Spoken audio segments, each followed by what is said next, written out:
Judges chapter 16. Then went Samson to Gaza, and saw there an harlot, and went in unto her. And it was told the Gazites, saying, Samson is come hither. And they compassed him in, and laid wait for him all night in the gate of the city, and were quiet all the night, saying, In the morning, when it is day, we shall kill him. And Samson lay till midnight, and arose at midnight, and took the doors of the gate of the city, and the two posts, and went away with them, bar and all, and put them upon his shoulders, and carried them up to the top of an hill that is before Hebron. And it came to pass afterward that he loved a woman in the valley of Sorek, whose name was Delilah. And the lords of the Philistines came up unto her, and said unto her, Entice him, and see wherein his great strength lieth, and by what means we may prevail against him, that we may bind him to afflict him, and we will give thee every one of us 1,100 pieces of silver. And Delilah said to Samson, Tell me, I pray thee, wherein thy great strength lieth, and wherewith thou mightest be bound to afflict thee. And Samson said unto her, If they bind me with 7 green withs that were never dried, then shall I be weak, and be as another man. Then the lords of the Philistines brought up to her 7 green withs, which had not been dried, and she bound him with them. Now there were men lying in wait, abiding with her in the chamber. And she said unto him, The Philistines be upon thee, Samson. And he brake the withs, as a thread of tow is broken when it toucheth the fire. So his strength was not known. And Delilah said unto Samson, Behold, thou hast mocked me, and told me lies. Now tell me, I pray thee, wherewith thou mightest be bound. And he said unto her, If they bind me fast with new ropes that never were occupied, then shall I be weak, and be as another man. Delilah therefore took new ropes, and bound him therewith, and said unto him, The Philistines be upon thee, Samson. And there were liers in wait abiding in the chamber, and he brake them from off his arms like a thread. And Delilah said unto Samson, Hitherto thou hast mocked me, and told me lies. Tell me wherewith thou mightest be bound. And he said unto her, If thou weavest the 7 locks of my head with the web. And she fastened it with the pin, and said unto him, The Philistines be upon thee, Samson. And he awakened out of his sleep, and went away with the pin of the beam, and with the web. And she said unto him, How canst thou say, I love thee, when thine heart is not with me? Thou hast mocked me these 3 times, and hast not told me wherein thy great strength lieth. And it came to pass, when she pressed him daily with her words, and urged him so that his soul was vexed unto death, that he told her all his heart, and said unto her, There hath not come a razor upon my head, for I have been a Nazarite unto God from my mother's womb. If I be shaven, then my strength will go from me, and I shall become weak, and be like any other man. And when Delilah saw that he told her all his heart, she sent and called for the lords of the Philistines, saying, Come up this once, for he hath showed me all his heart. Then the lords of the Philistines came up unto her, and brought money in their hand. And she made him sleep upon her knees, and she called for a man, and she caused him to shave off the 7 locks off of his head, and she began to afflict him, and his strength went from him. And she said, The Philistines be upon thee, Samson. And he awoke out of his sleep, and said, I will go out as at other times before, and shake myself. And he wist not that the Lord was departed from him. But the Philistines took him, and put out his eyes, and brought him down to Gaza, and bound him with fetters of brass, and he did grind in the prison house. Howbeit the hair of his head began to grow again after he was shaven.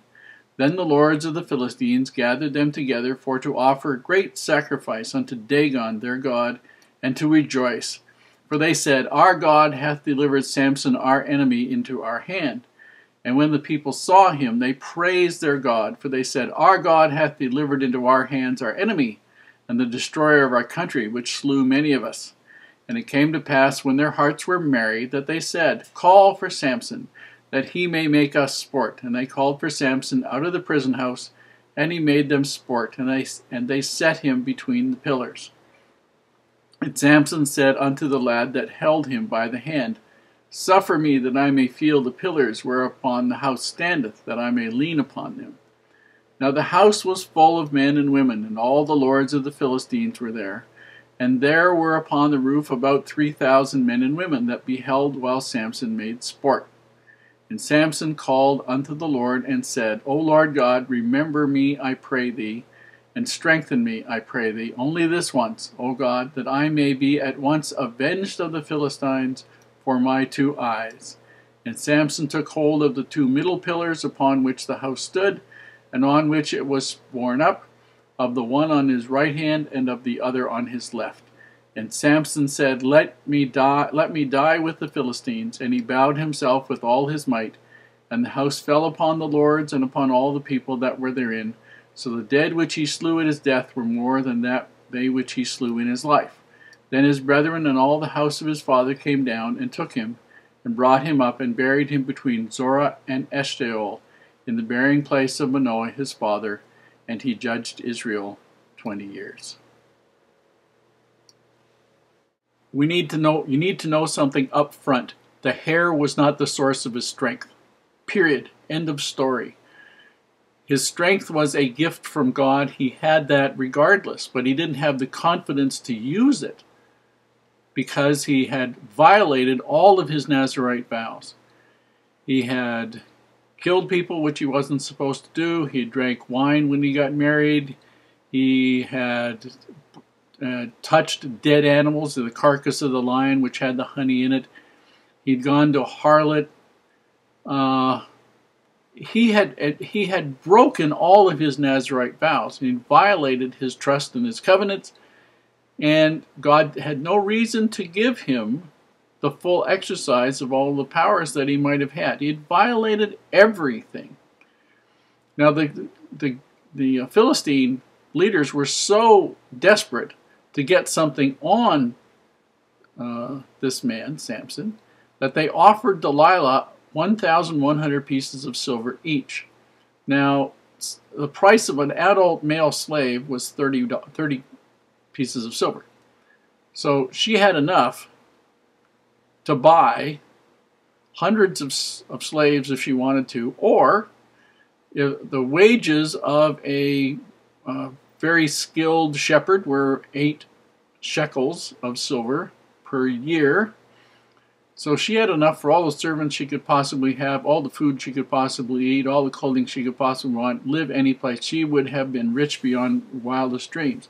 We have no indication that Delilah ever loved Samson. There's no indication that she ever said she loved him. There's no indication at all.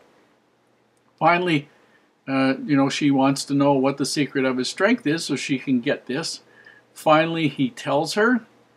They call some guy who cuts his hair.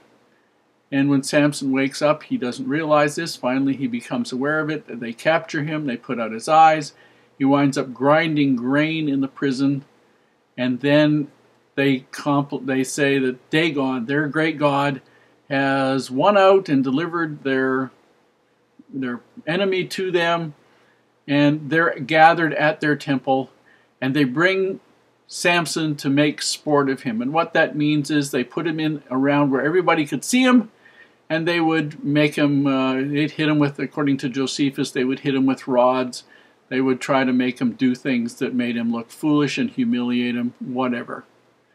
Now, the question is, could he pull down the temple walls? Could he pull down the temple roof? And the answer is, in the city of Gaza and in the city of Gaza, they have found Philistine temples. And the answer is, the way they were built, it was possible for a very strong man to do it.